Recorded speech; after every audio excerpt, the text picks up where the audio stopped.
তাদের জ্ঞানের অভাব রয়েছে, তারা অজ্ঞতার অন্ধকারে ঢুকে পড়ে।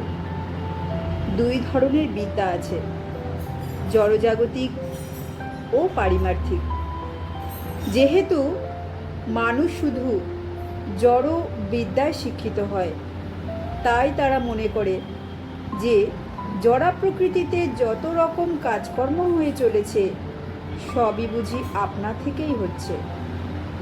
সমুদ্র তীরে গেলে আমরা দেখি সমুদ্রের ঢেউগুলো ছুটে আসছে। ঢেউগুলো কিন্তু প্রকৃতপক্ষে সচল নয়, বাতাস তাদের সচল করে রেখেছে। আবার অন্য কোনো এক শক্তি বাতাসকে সচল করে রেখেছে। এভাবেই যদি আমরা প্রকৃত কারণটি খুঁজে বার করার জন্য ক্রমাগত পেছনে যেতে থাকি, তবে সব কিছুর কারণ হিসাবে খুঁজে পাব শ্রীকৃষ্ণকে।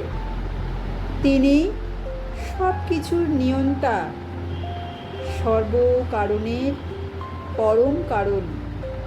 আর এই পরম কারণকে খুঁজে পাওয়ার চেষ্টাই হলো প্রকৃত শিক্ষা, প্রকৃত জ্ঞান, প্রকৃত আলো, যা হলো কৃষ্ণ ভাবনামৃত, আমাদের প্রকৃত অমৃত।